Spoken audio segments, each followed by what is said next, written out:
Honolulu Mayor Rick Blangiardi says it will take a community effort to make these necessary changes. And as the city starts this new program to weed out crime in Waikiki, its existing efforts in Chinatown are having a hard time getting to the root of the problem. KITV4's Kristen Concilio now joins us live from Waikiki tonight, where the city's latest crime-fighting program has just begun. Kristen.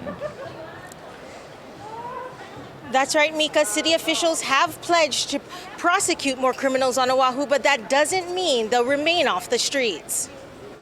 More than a year since the start of Chinatown's latest Weed and Seed program, more than 300 people have been charged with felonies, misdemeanors, and other crimes. But many of them quickly return to the streets and back to no good.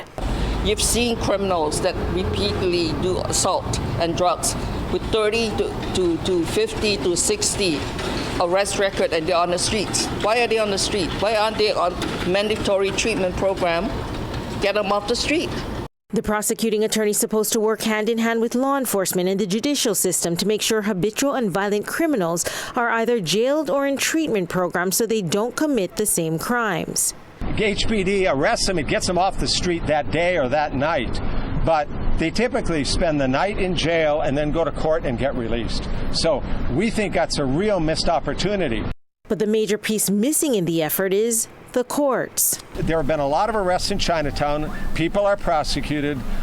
We have asked for a geographic restriction repeatedly and have not been successful. In announcing today's start of the Safe and Sound Waikiki program, city officials made a plea to the judiciary to help them reduce crime in the state's top tourist destination by granting geographic restrictions banning repeat offenders from returning to the areas where they commit crimes.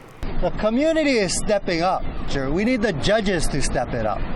We need the judges. I want them to hear this, and the whole judiciary, they need to step it up, right? No more of this credit for time served where you serve 3 hours and then you let out to come right back here, right? It's not going to work unless the judges participate. City officials are hoping there will be an end to the revolving door that's become common in the justice system. By ordering them to stay out of Waikiki for 6 months or a year, that will definitely help reduce crime, because it's the threat of it that will keep folks out. The Honolulu prosecutor will also be asking for stiffer consequences at sentencing. Reporting live from Waikiki, Kristen Concilio, KITV4 Island News.